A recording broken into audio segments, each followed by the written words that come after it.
and you tuned into UBC TV. We thank you for keeping it with us and welcome to this week's edition of UBC 101 with Micheal, Jordan, Lukomwa. The Catholic Church in Uganda, in Kampala, in Uganda, in Africa and the world at large is still mourning the demise of the Right Reverend Dr. Cyprian Kizito Rwanga, the Archbishop of the Kampala Archdiocese.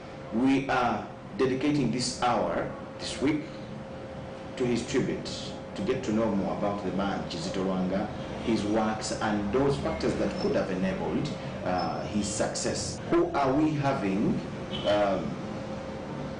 to this brief discussion is none other than the parish priest, Christ the King Parish in the middle of the beautiful city Kampala, and also the current Vicar General of Kampala Archdiocese. Monsignor, you're most welcome to the show. Thank you very much, Mr. Lukomwa. How is Christ the King in the first place, especially in a situation like this? Well, Christ the King is one of those parishes of the Archdiocese of Kampala, which has lost its leader, pastor, Dr. Cyprian Kizito Rwanga, who has been the Archbishop of Kampala Archdiocese. He's dead, so he can no longer be the Archbishop because he's dead. True. Earlier on, you thought I was the Vicar General. What happened in the Catholic Church, when a bishop dies, a bishop of an ordinary of the diocese dies, like he died, those who are in such positions cease to be in those positions. That's the arrangement of the Catholic Church. So, as he died, yes, you cease. I'll use the political term. His whole cabinet ceases to occupy the positions they have had. Definitely, the majority of them, except one, I think that's the one of the Chancellor. That one remains functioning, but the others cease until an arrangement is made to carry out the duties before they elect a new bishop to a particular diocese. All we have in Kampala Archdiocese is the Chancellor. The Chancellor is there, basically assisted a little bit by the former Vicar General, Monsignor Kasivante, in a board of consultors meeting. They asked that he be the interim assistant in this kind of situation before a definite arrangement is made. Yeah. How about the parish priests that he had appointed? Those remain in position. Okay. But the administrative level of the top of the diocese, that one now has to cease a bit, because otherwise you can get into confusion. So that's why I think the church is is an old institution with a lot of experiences. In its law, that's how it organizes itself, that when the bishop dies, there is a halt to some of those positions.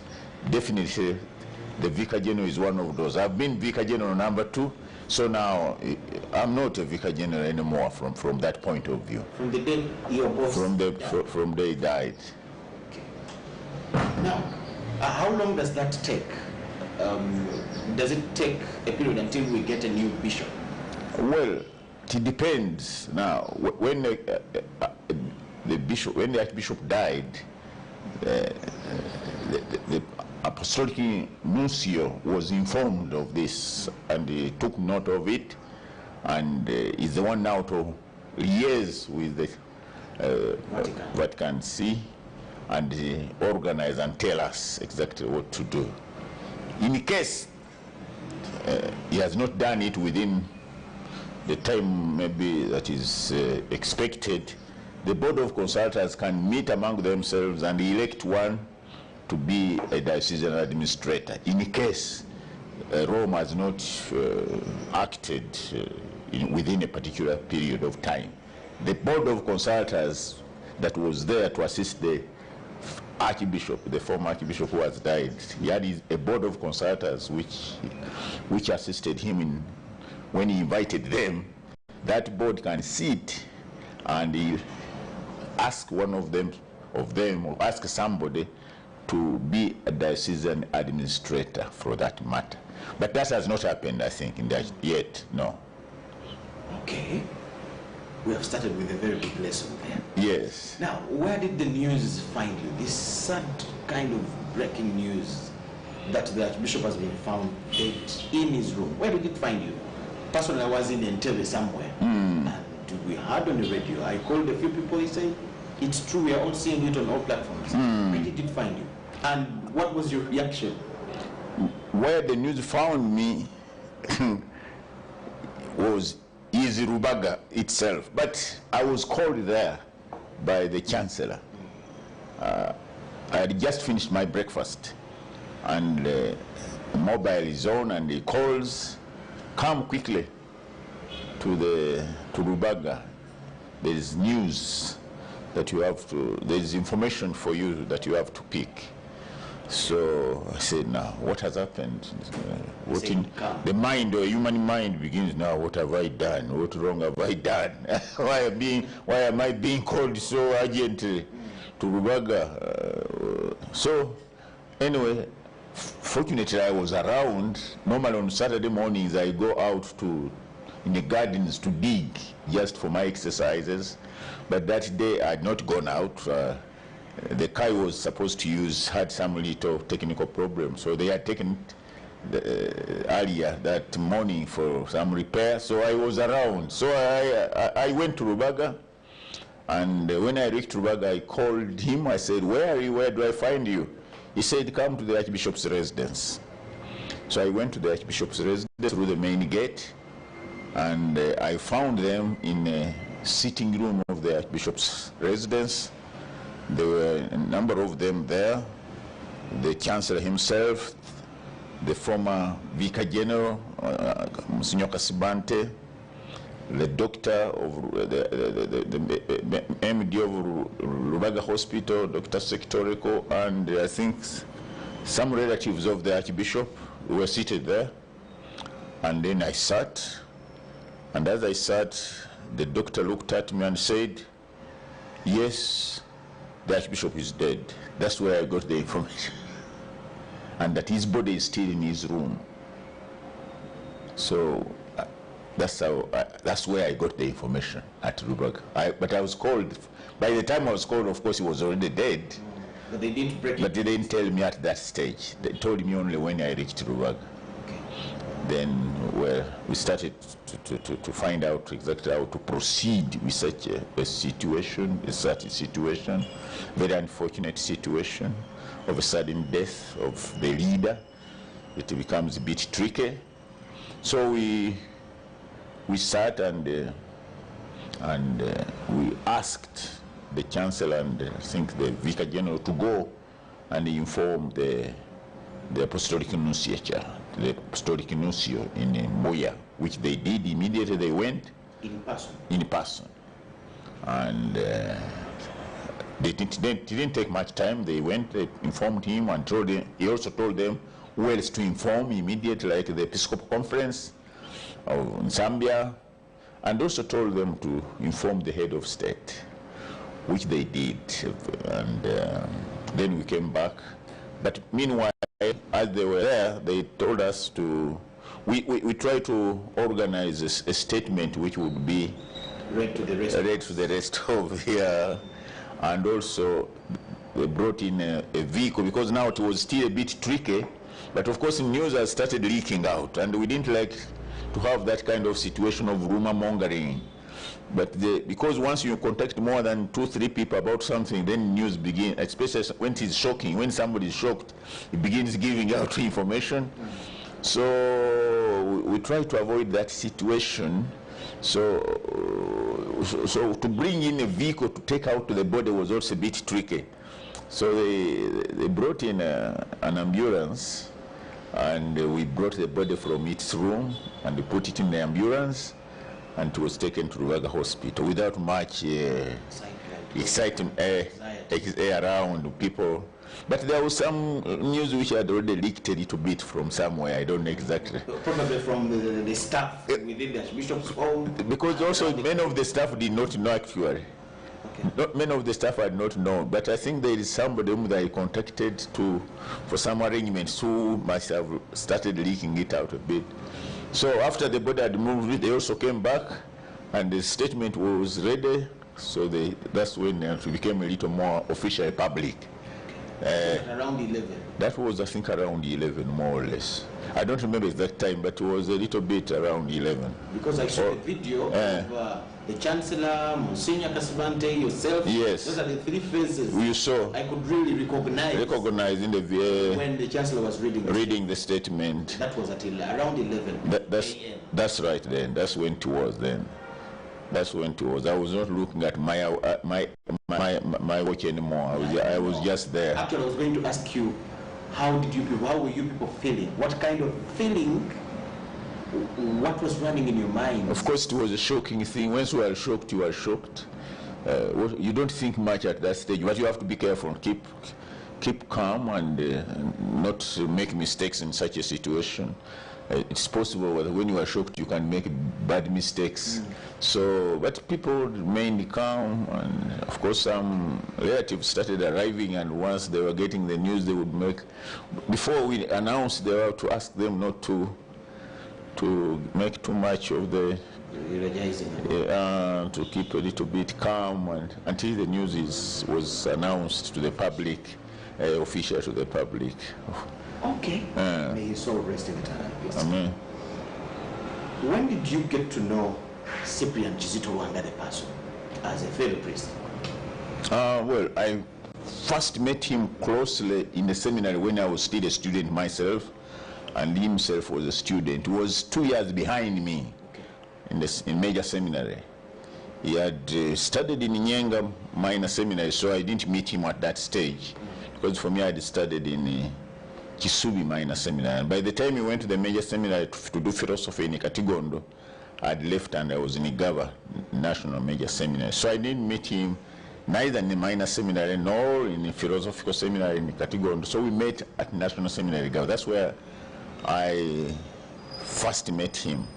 And hearing about him was when I was writing some little research for a diploma of Makerere and there was a little map I want to draw to indicate the place which I was trying to research on, which was Mengo Chisenyi area. So I asked people whom, if they knew somebody who can assist me to draw a decent little map, and they told me Kizito Lwanga. Okay. And that's how I came close to him. I went to him, I think he was living even what we called House 5. I went there and I asked him, can you assist me to draw? And he said, yes, I can. So he drew me a map for that purpose. And that's the closest I came to him in the seminary, because at that point, and we didn't stay too long with them. I think the year would have stayed with them, a full year. We left the seminary two terms earlier. We were supposed to leave in December, but we left in April. What had happened? I was not in administration then, but what happened was that I think they had many students coming, and they didn't have enough space. Okay. And they told us that much of your program is finished. You can go. So we left 2 terms early, and we ordained, actually, for us, we ordained in May. We ordained May 18th here by the late Cardinal Nsubuga, Archbishop Nsubuga then. And instead of being ordained in December, we were supposed to finish in December and be ordained in December, but we ordained in May. He said, what am I waiting for? You asked if we are sent back, I ordained you. So he ordained us in May. In May. And you went into service. And we went to service right away. I was first appointed to Chiganda Parish, that is Mitiana. Yes. Towards Mubende. 1 year, some month after my appointment there, I was transferred by the cardinal. He said, they have asked me, the seminaries have asked me that you go and assist in the seminaries. I said, oh my goodness, that's not for me. I'm not ready for that. He assist said, in teaching. Teaching. Yes. I said, I'm not ready for that. But he said, well, you go, they will tell you what to do. That's what the Archbishop told me. So because for us we are brought up in those days.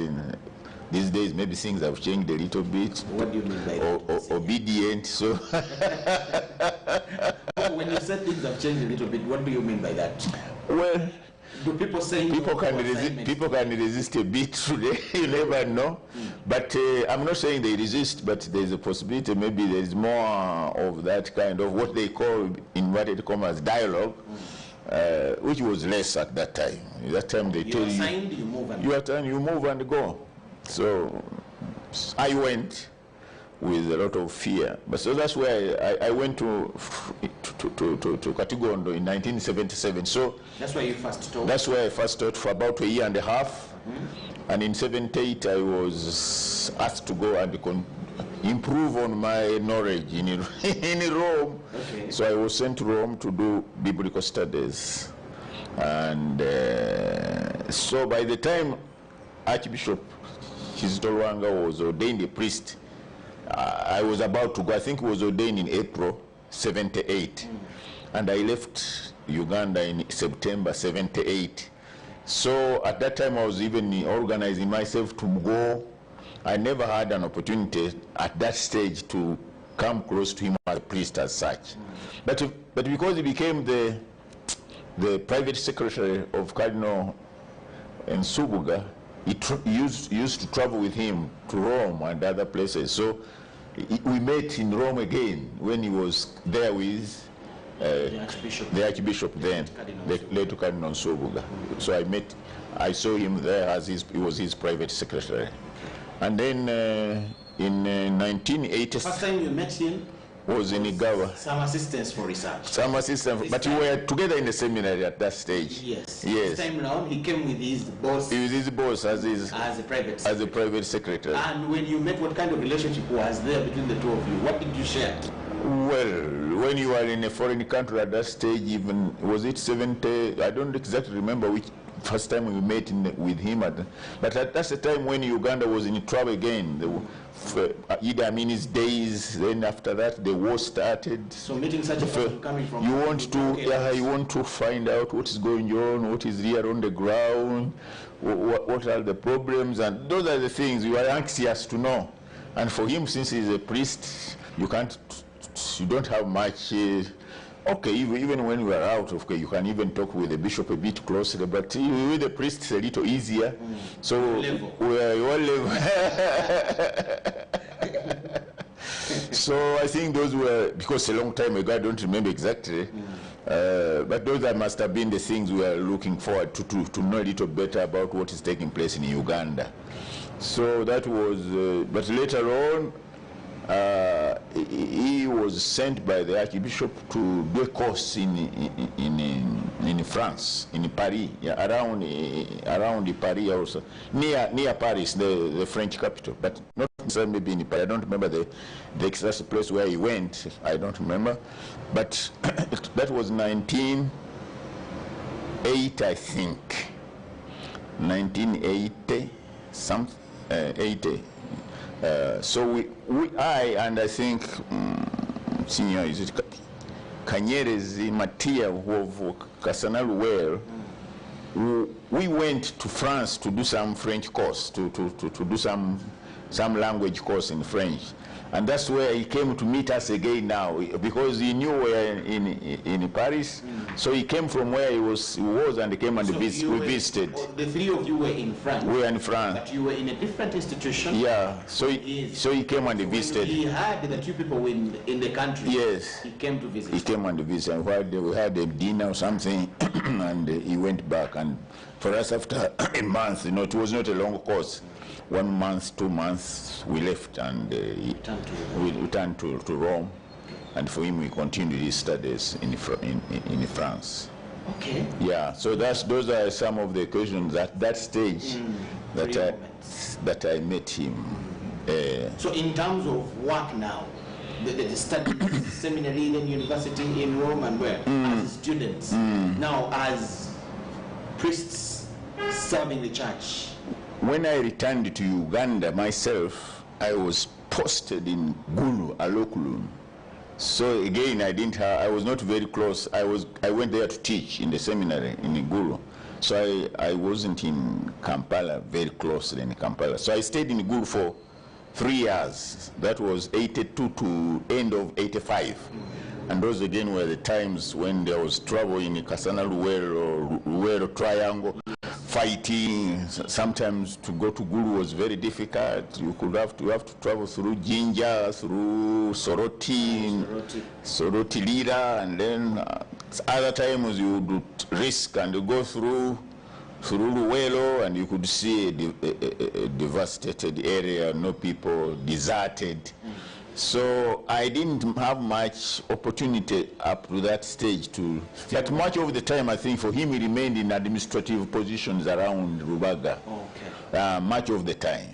When he returned, I don't know which year he returned, then I think he was made a chancellor, and at a later stage I think he was made a vicar general, maybe. So, but then for me, when I was transferred from Alokulum, I was posted in National Seminary Gaba. Still a little bit distant from the diocesan operations.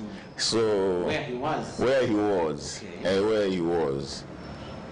So I stayed in Gaba up to from 1985 December to 2001 February. So very long time. That was a long time. So within that, by the time I left Gaba, I was the bishop now in Kasana Luwero. I think he went to Kasana Luwero in '96. Yes. So he became a bishop while I was at the seminary still at Gaba National Seminary teaching. Okay. That's when he became bishop of Kasana Luwero. Okay. Yeah. So you get into contact fully, probably when he gets to Kampala as Archbishop. That was the more closer contact now we came in. He came to Kampala Archdiocese in 2006. At that time, I'd been appointed parish priest of Cathedral Parish by the then Archbishop of Kampala, Cardinal Wamala. I'd been there from 2002, I think October, and he came in 2006. So that's where he found me as the parish priest of Cathedral, of Rubaga Cathedral Parish. So that was a bit close now. But I didn't stay long there. When he arrived, I think, towards the end of the year, of that year, he asked me to leave Rubaga and go be parish priest of Wakiso Parish and Episcopal Vicar of Wakiso District, also Vicariate. So I left Rubaga. So I didn't stay closely with him at Rubaga for a long time. So I left and I went to Wakiso. So then I worked as his assistant in that area called Wakiso Vicariate. And then while I was there, we had Monsignor, now Bishop Paul Semogerere, who was the parish priest here, yes, and the vicar general of the diocese. So he was now appointed to replace him in Luwelo. So when he came to Kampala, Luwero didn't have a bishop for all that time? They didn't have a bishop for some time until they elected Bishop Semogerere in 2008. So it means for 2 years, almost 2 years, there was no 2006. Yeah, up to 2008. That's when they so when they elected the bishop in Kasana Luwero, there was a vacancy here. There was a vacancy here, not for me, not for me, but I was appointed.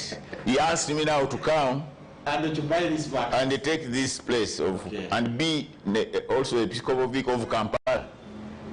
That's what he asked me to do. So I came, and since then I'm here, and he has left me here. Okay. Monsignor, we're taking a very short break. On return, now you give us a picture of how you worked with him and the kind of man you found in him. Because at least, even if there were 8 months, you must have a description of the kind of man which Zitorwanga was in his works and how he used to operate. Then, much as you have been distant, in Wakiso and back to Kampala, still you were reporting to him. Yes, right. And he must have been consulting you, how is Wakiso, how is Kampala Vicariate. You must be knowing something about the man, which is Zitorwanga. To you watching us, we are paying tribute to the late now Archbishop of Kampala Diocese, Dr. Cyprian Zitorwanga. And we have a senior man in the Catholic Church, especially here in Kampala Diocese, Monsignor Gerard Kalumba, and we're having a good discussion about as we eulogize Dr. Lwanga. Thank you so much for watching. Enjoy this break. Get your cup of tea. Keep it with us.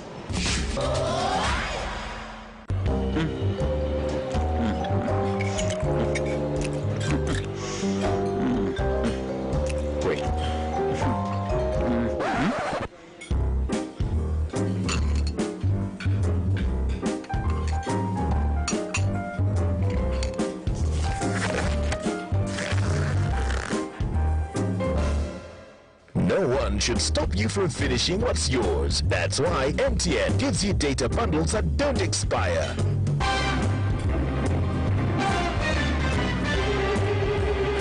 Load MTN Freedom Bundles using My MTN app and enjoy the freedom to finish your data bundles. MTN.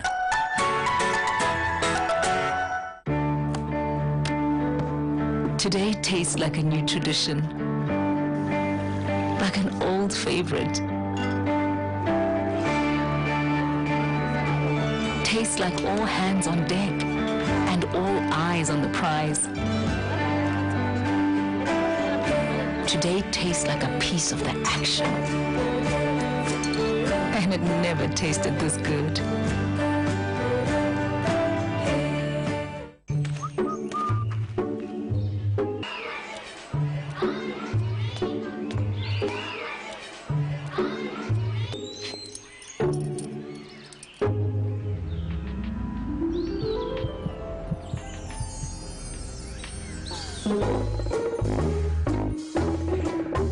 Leaders who care create a good learning environment. Because a good school equals a better life. Raising voices.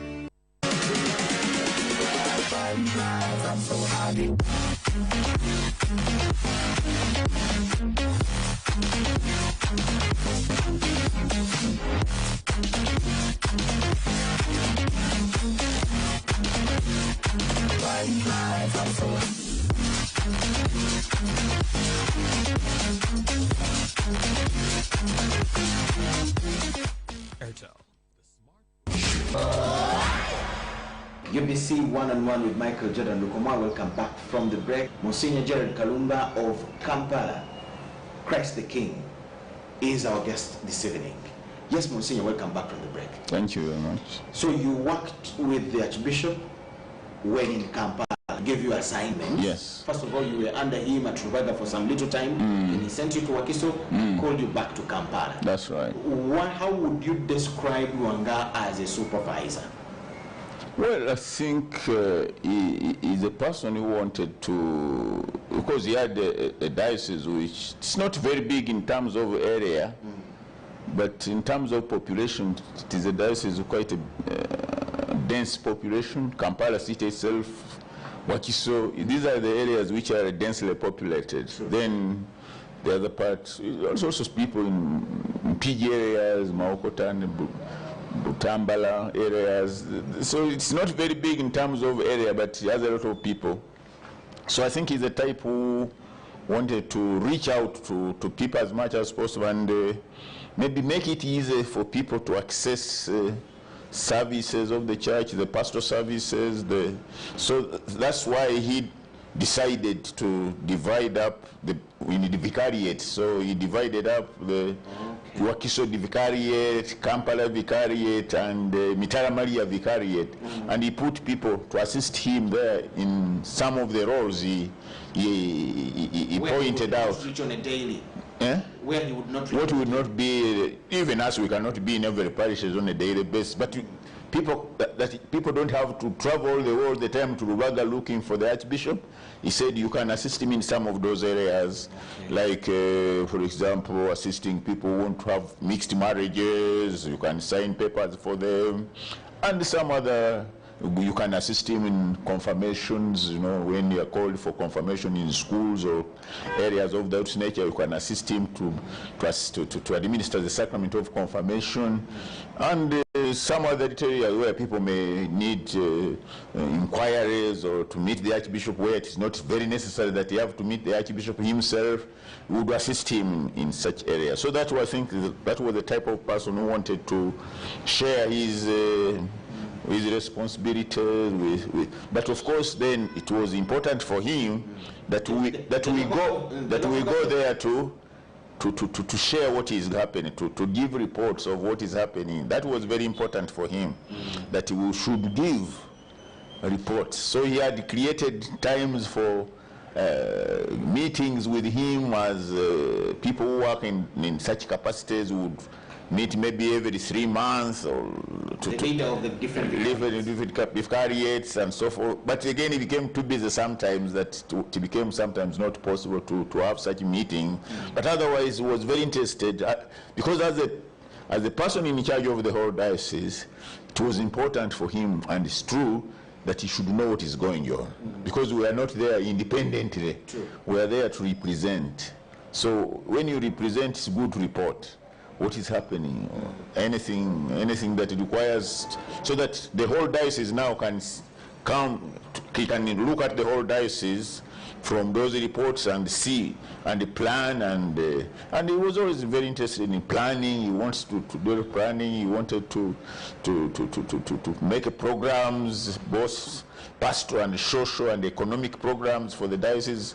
He was very, very much interested, especially in that area of, like, he had started Wekembe, for example, when he was still in Kasana, where he was very interested in the economic and social development of people, and that's what he took as his emblem. I think he's leading, what do you call that in English? It's an emblem. He said, the Gospel of John, chapter 10, verse 10, that they may have life and have it to the full, so that pray and work, so that you have life and have it to the full. Pray and work. Yes. Pray and work. So he was that type of person, I think, was interested in the good of the people, in the development of the people, and he did his best, I think, in that area. Is that why some people say he has been very tough? Some of you priests. I don't know whether it was somebody not doing things the right way. He would really not be. You get problems with him. I don't know. I've never personally seen him tough to me as such. I didn't see that, but if I think people did their work, he was very friendly, very kind, very welcoming, if people did their work. But he was a busy man, so maybe that was a bit difficult. Sometimes people would not find it difficult to see him because he was a little bit busy. That made it a bit difficult for some people to see him. But to say that he was tough, I wouldn't really describe him like that. I didn't describe him like that. I think if people did their work, I think. But of course, as a leader, he would show concern if somebody not do things the right way. Okay. Yeah. So, where does his death leave Kampala Archdiocese, in your view? Because having served in the different seminaries in the diocese for a very long time, you have been parish priest at the cathedral in Wakiso, and here you have headed the vicariate in Wakiso in Kampala. You have been his second vicar general. I was the vicar general for a year when Mr. Kasivante was on leave. But that's the time of the lockdown, so there was nothing. Actually, you have tested the diocese. When there is no lockdown, even when there is lockdown. So, where do you think losing Archbishop Rwanga leaves the diocese Kampala? Definitely. In fact, the Archdiocese Kampala, looking at all the dioceses under the Archdiocese. The Archdiocese of Kampala has these other dioceses under the same area. Yeah. Masaka, Mityana, and Rugazi. Yes. Where does this leave us? But each diocese is independent, for that matter. Each diocese operates independently. But if there is anything for coordination, then he was the one in charge as the Archbishop. Yes. Where does his death leave us? Well, like all departures of this nature it is a wound. It causes a scar. He had programs that he had thought of as a person in his own personality, because each leader has a personality, and we are not the same. So those programs which he had perceived and conceived, the perception he had, the direction he wanted to take in the diocese, and the achievements he wanted to make for the diocese, those of course somehow become a bit now paralyzed, and it's not easy to say that even if anybody else, another one comes, whoever comes, you cannot say we will do exactly the same way. They are not the same people. I think they will build, anybody who will come will build on what he has done, what he has started in a form, that in a personality that there will be, but he has been very, very trying to take a lot of initiatives in many areas, both spiritual, pastoral, economic, and social development. He has been in, I think he was in charge of Caritas for Africa, I think on the international level. Here in Uganda, I think he has still been the one in charge of Caritas Uganda at the level of the Episcopal Conference. So you can see that area was really at his heart, the area of Caritas. Caritas means more or less social development. That's the word we used to use in the past, but social development may sound only secular, but when you speak of Caritas, you put in a spiritual element. You don't only speak of money and the economic aspect that involves. Yeah. So I think that's why there will be a lot of there would be a gap in that area. But the God is always, because when he came in, he found also the one he replaced is still around, and he came and he started. Also had programs that he continued. He continued. So we only pray that somebody else comes and will continue. Amen. Now there was a time that appeared difficult when priests started almost going against the norms of the church. Others suspensions, another one doing this. Of course, I'm not going to the depth. Some others came back and apologized and taken back. What is your view of how he handled the situation? You know, I have a short memory these days. I'm getting old. I'll handle you something so that you get to remember. I don't know exactly how things started and went out of hand a bit. I don't know exactly what happened. It was events after events, and it was a very unfortunate situation which must have hurt him deeply, I think. That see that his priests, people whom he should work with, turned in that kind of situation. But somehow I think with prayer and seeking God's the Spirit, as the assistant of the Spirit, I think he calmed down and took decisions and lived on, and see how events moved on, and so on and so forth. But it was not an easy situation, I think, definitely, for him and for anybody else. It was hurting to the whole church. Nobody wanted things to move that way. But that's the world, that's history in this world, things happen. And Monsignor, you have trained so many priests in the seminaries where you have been. And one thing we admire about people, products of seminaries, is discipline. Ideally, in your view, what do you think could have gone wrong that we got to see priests veering from the right path of the church? I don't know what went wrong. Then now we would have to ask exactly individuals of why things went the way they went. I don't know, because these are people who must have been working with the Archbishop, and I won't understand really. I don't want to speculate exactly on what went wrong, but definitely, as you are mentioning, there must have been some unfortunate bit in the background of formation that generally in the Catholic Church we don't react like that generally in the Catholic Church. But in modern days, you know, anything can happen. These are things that have been changing from the beginning of the church up to this. The things change, people change, but very often you would not have expected really to act, to react in such form, in such manner. It was not very much something that used to happen, but things happen.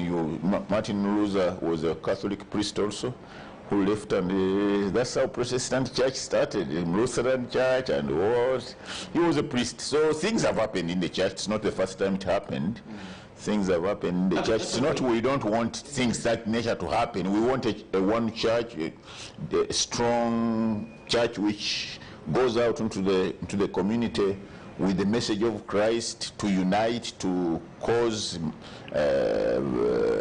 forgiveness and mercy and love, hope, and so on. Not to go to the community with disruption, with hate, with fighting. That's not what the church is supposed to be in the community. That's very unfortunate. That's when we heard of the claims that I was telling you, that some people used to say he's very tough, he's not listening, he handles some of us the wrong way, and things like that. That's when we got to hear such claims. I don't know, because that's why I said I didn't know exactly what started, how things erupted like a volcano. It was like a volcano, boom, erupting, and then fire comes out. I didn't know exactly what was cooking down there. I don't know what cooked down there. I don't like to. I don't know. I don't know. We have two bishops buried in the cathedral. Then Dr. Wanga is going to be the third. In Masaka, the late Dr. Kabwa was buried in the cathedral. No, I think he was buried in Bukala Cemetery, but in a small church there, where also Bishop Sentongo is buried and Bishop Kalanda Paul is. They are buried in a small church in the cemetery but Bishop Dungu is buried in Vira Maria, which used to be the cathedral, I think, at that time, at the beginning, Vira Maria Church. But I don't think there is any priest buried in Ichitovu Church. Okay. No. Tell us a little about that norm. Where does it come from, and who qualifies to be buried inside? And how do I qualify? I think all bishops of the ordinaries of all these dioceses have the privilege to be buried in their cathedrals. They have that they have the privilege to be buried in the cathedrals. Okay. If that's them, if they make that will, if they don't change that norm, then the church would ordinarily know that where we. But if they indicate something differently, then the church can, like Cardinal Nsubuga was buried down at Narukolong instead of the cathedral. They said that was his will. That's what he wanted. I don't know whether it was a written will or they had him speak like that. I don't know. But eventually they respected Dr. Joseph Chiwanuka and Bishop Edward Misho, I think. Yes. Yeah. So those are the ones inside the cathedral. But how many bishops? But then Bishop Stensera is in Villa Maria in Masaka, and then Bishop Chiwanuka is also there. But also the first two priests in Masaka. Yes. The first two priests in Uganda are also buried in Villa. They were removed from one was removed, I think, from the cemetery in Bukalas, and the second one, I think, when he died, he was directly buried in Villa Maria church. So there are two priests who are in the church there, and the Archbishop. And Archbishop Stensela. What do you think about some believers in different denominations that don't understand Catholics when it comes to that? I've not met believers who don't understand the Catholics from that point of that they, because this is the leader. People are interpreting it in a different way. Why? Yeah, these are leaders. The bishops are successors to the apostles in our understanding of the lineage of that administrative or that apostolic mission. Yes. Jesus left his mission to the apostles, the 12 apostles for that matter. Yes. And among them there was also Peter, who was put on top of all the group. And for him now the center became Rome. That's where the St. Peter's Basilica and so on. So then also St. Paul, who joined them at a much later stage, as also even a cathedral also in Rome, St. Paul's Cathedral in Rome. They are supposed to have been buried there, but these are very old days. I don't like to speak about that. So the apostolic tradition has it that in the Catholic Church, somebody to be a bishop is linked to that apostolic lineage from the beginning, as people came being appointed and ordained and laid hand on by different in succession up to our times. So the bishops actually are there to represent, as the church grew. Of course, you don't have now only 12 apostles. The church grew, multiplied. Yes. So these are the successors to the apostolic succession, and because of that, they have that privilege of they are the leaders in the church, the top leaders in the church. Actually, each bishop is the top leader of that church. Of course, there is Rome, which is the unifying, but otherwise the bishop is given all that authority to lead the church where he is, not as he wants, but following the norms of the Catholic Church and the faith of the Catholic Church. And so, is this an honor? Somehow, if you look at it from a human point of view, we are human beings. If you want to look at it from that human point of view, yes, it's a bit of honor for the position he holds in the church and in the community. What next for the Archdiocese? What next? What should people? How would you give hope to the Catholics in Kampala Archdiocese and all those who are concerned about the Archdiocese and the church? The best way to eulogize the Archbishop is to keep the faith going. Then people will say, yes, he did his work. If we begin crumbling and then they will say, hey, what did he do? So the best way to say that our Archbishop has done his best and he has died on his job and has done his ministry well is to see that the church remains strong, that the church remains focused, that the church remains forgiving, that the church remains loving, that the church remains supportive and working for the people. And so I think that's the best way to say thank you very much for what you have done. The Lord has called you now. We would have liked you to stay around and assist and continue your work.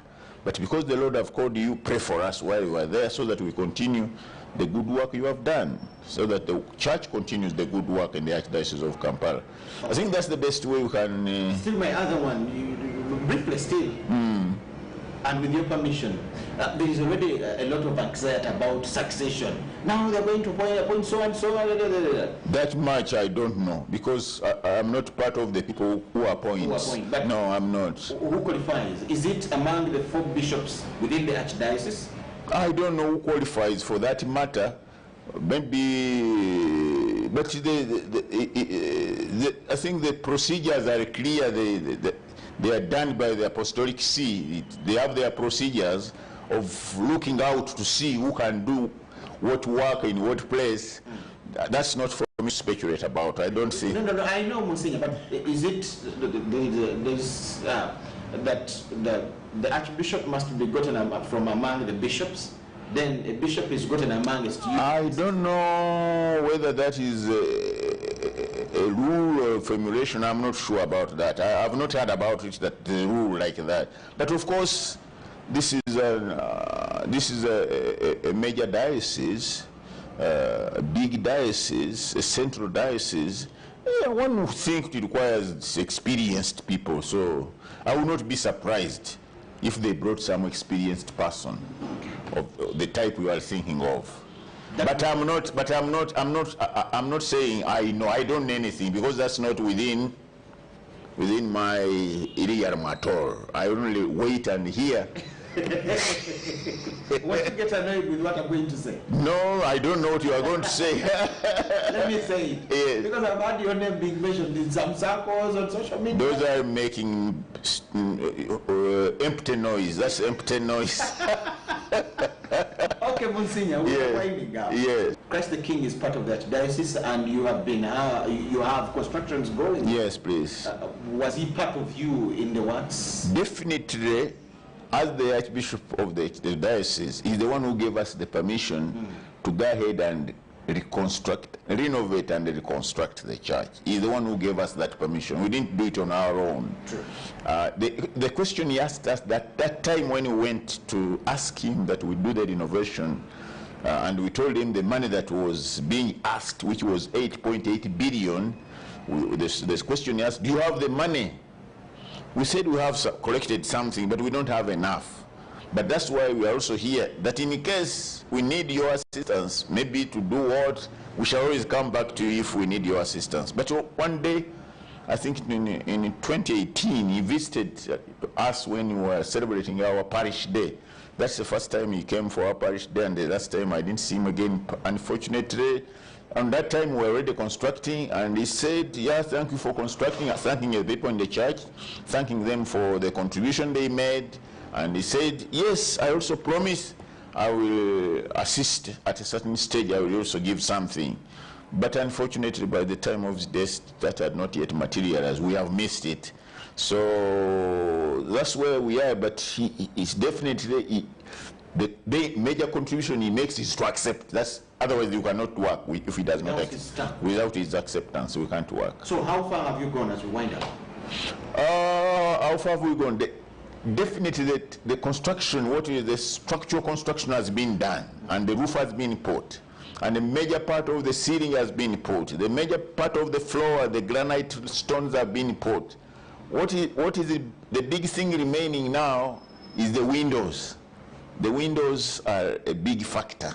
The contractor has not been working for some time. Why? Because there are certain issues. For him, the contract he signed with us was, I think, to renovate and extend. But when they started the work, they themselves, the contractors, said they could not extend the church on the old church. So we allowed them to demolish and reconstruct and start afresh the whole church. So I think with that, I think now toward the finishing of the work, they are wondering whether we shall pay the extra money. So I think they want some assurance. Apart from your Christians, don't you need money from the rest of us? Please, you are one of those Christians. UBC is part of Christ the King. Tell them through this camera, and that will be your last remark. We come and support you. Please, we shall be grateful to all our friends in town here and outside town if they want to come and assist to finish our church, and we get back to pray in a more comfortable and a more comfortable place. Okay. I thank you very much for giving us an opportunity to talk to the people about our church. We just had to. Thank you very much. You're welcome, Monsignor. Yes, he is Monsignor Gerard Karumba. He's the parish priest of Christ the King, the parish in the heart of the city, Kampala. Yes, he is no longer Vicar General, having lost his boss. It is sad, but an interesting lesson to learn. We thank you so much for watching. May the soul of Dr. Cyprian Kizito Lwanga rest in eternal peace. UBC TV, Micheal Jordan Lukomwa, thank you so much for watching. Good night.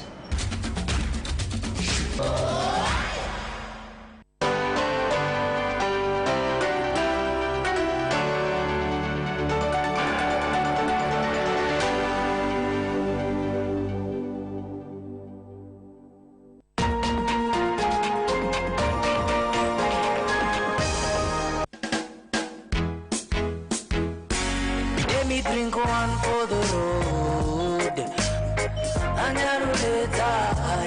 Let me drink one for the road. Oh, Sajate Unjimba. Cause you only need the light when it's burning low.